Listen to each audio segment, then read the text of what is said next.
Ishla, how's everybody feeling today?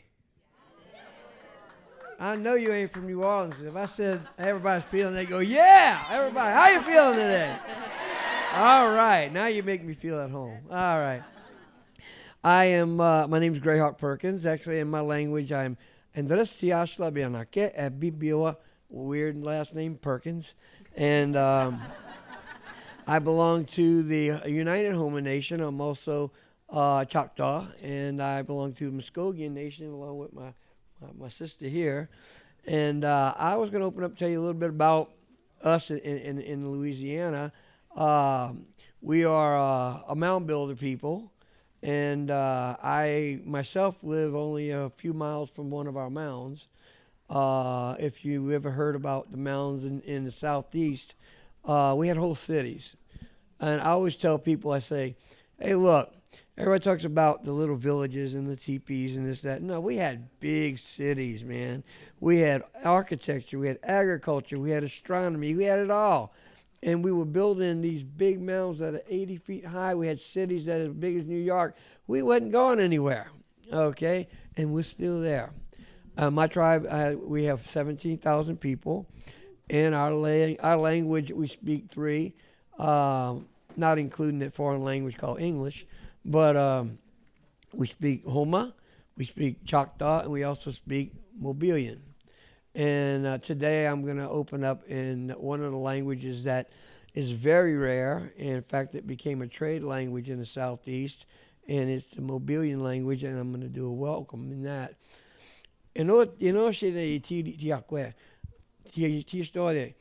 Ti actually been a keto is a numpa e mobilion stoche. E noze ti actually been a ke pizaze is a mogla is a chukma coin. E no is a numpa is a chukma coistene. E ulwaka ko e luwaka este Berkeley ton este is a yoko ki. E no is a ti actually been a ke Ese chukma is a matroshkin college, and was a yoko ki. And basically, I just said where I was from, and I was thanking you for having me here in Berkeley, and my name again, and then thank you for all my new friends. And that's the Mobilian language. Anybody? I hope some people might have understood that, But what I'm going to do is I'm going to tell you a little bit how I got started. I was a teacher for 40 years in the school system. I was on the tribal council when I was 18 years old. And I've been involved traditionally with my tribe since I was born. And one of the things, now they call me a storyteller. And I think people don't realize how important storytellers are in our culture. Storytellers were the walking Bibles of our culture. And in fact, in a lot of our nations, storytellers were more important than the chief was because they knew more than the chief even knew. And so years ago when I was young, my mother told my wife that I was 4 years old and people would come and give me nickels and Coca-Cola to tell stories. So I was inevitable I was going to be a storyteller. Well, I'm going to start off with one story. And it was my grandfather. My grandfather was sitting on the porch one day, and I was about 9 years old. And he goes, hey, Tilan, Pizé, come on, you come here. He says, I'm going to tell you a story. Now, if anybody in here has grandparents that tell stories, okay, you realize you're going to be sitting there for a while, all right? So here I am. I'm sitting there, and I walk up and get on the porch, and I'm sitting there. I'm ready. I've got myself all ready for about an hour, 2 hour story.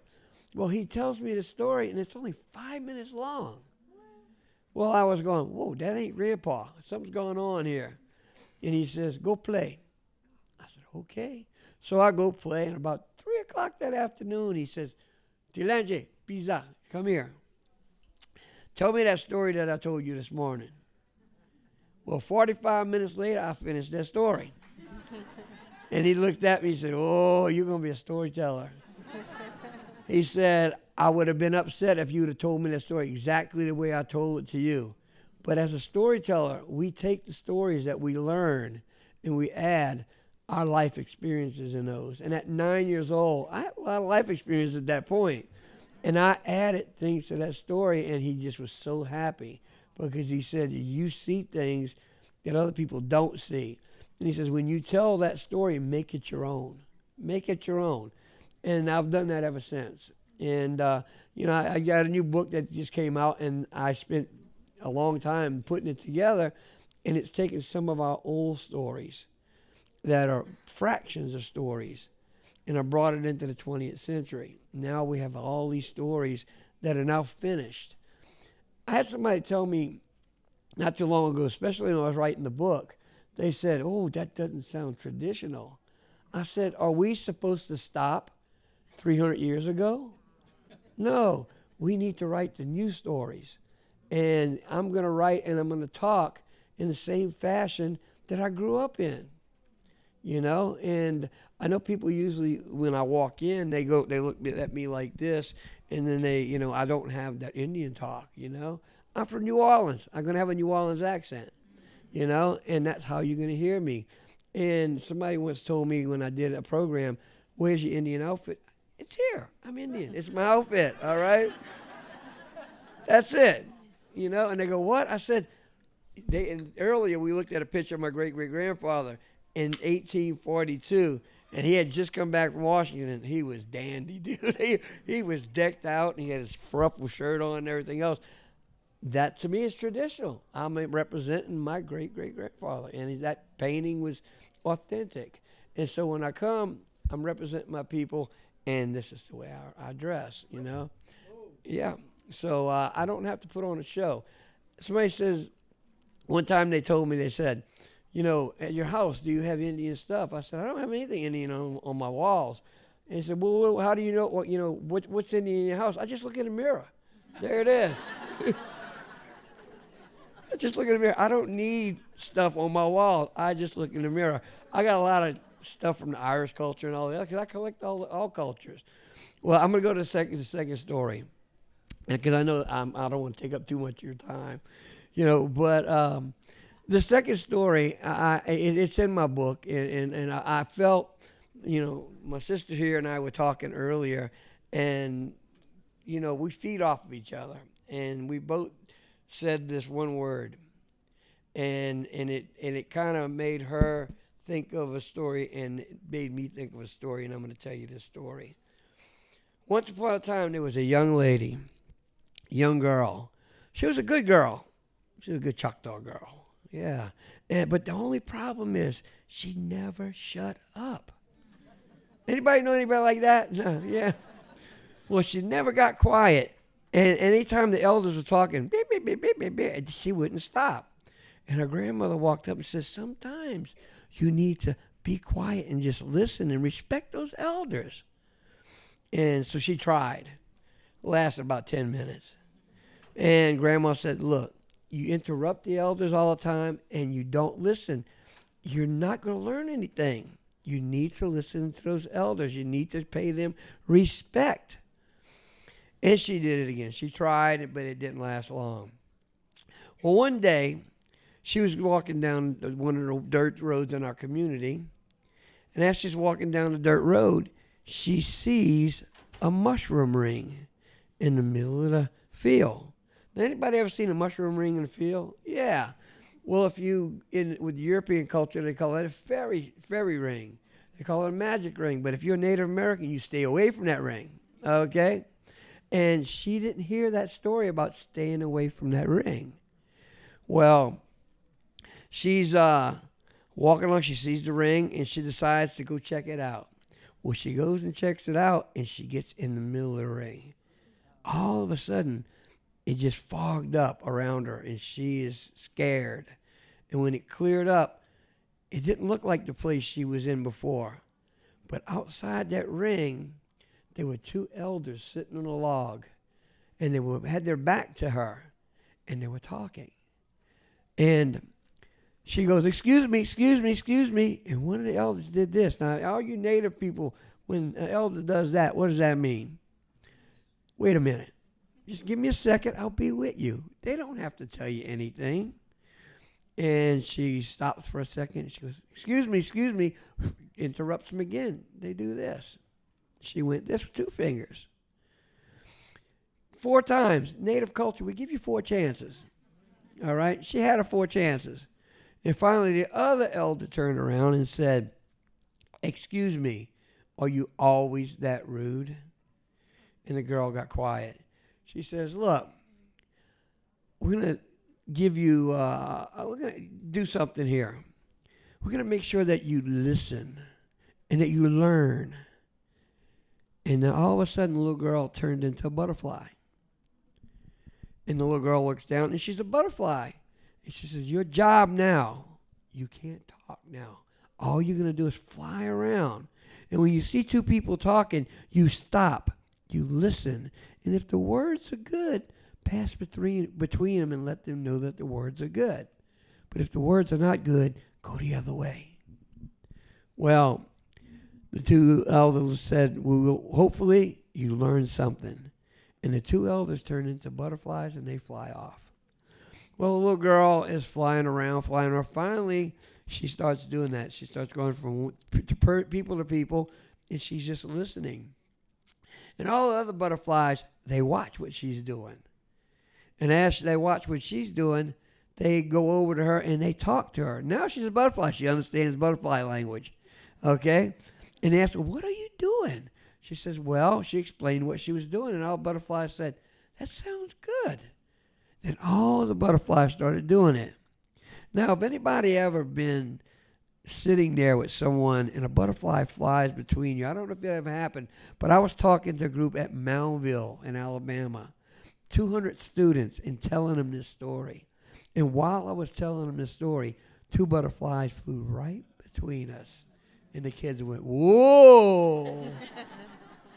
And I said, now, the elders said, when I add to this, the elders told her before they left, if anybody tells you thank you, you will turn back into the little girl with all the knowledge that you have, and you become a teacher. Well, I told that to all the kids, and at that point, when the butterflies flew through, they all howled, thank you. And I said, well, that must have not been the little girl. Okay? And so that's happened to me quite a few times. And I guess what it is, sometimes we have to be like that butterfly, all of us. You might be young, you might be thinking that you know everything, but sometimes you just need to be quiet and listen to what those elders are saying, because they got wisdom. Be like that butterfly, fly around, and then one day when you have all that knowledge, then you become the elder and you become the teacher. Okay? And that's the story of the little girl and the butterfly. Thank you. Thank you, Grayhawk. I got one more thing. Is that good? All right. I'm going to get, this is audience participation. Okay? You guys, loosen up your throats. Okay. Here we go. We are going to do a song that dates back quite a few hundred years. Well, I guess go back 1,000 years. I don't know about anybody ever heard of green corn ceremony. She did. Yeah, I know she does. We have a thing that's called green corn, and we have a stomp dance. Our dances are stomp dances. And this song that I'm going to sing is basically a friendship dance. It's a stomp dance. Now, everybody here, if you sing this song with me, you're condemned to be my friend the rest of your life. Okay.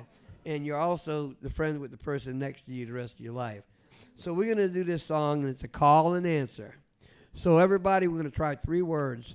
First word is yo. Everybody try. Yo. Yo. Ooh, that was good. Yo away. Yo away. Oh, wait, they beating you over there. I hear that, man. Uh-huh. Uh-huh. I will translate. Yo means yes. Yo way means yes indeed. Uh-huh means uh-huh. All right.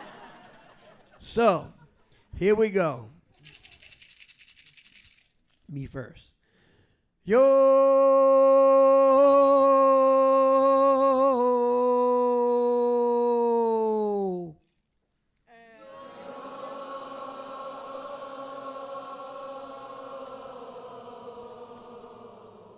Now I know what a flat tire sounds like. Jeez, okay.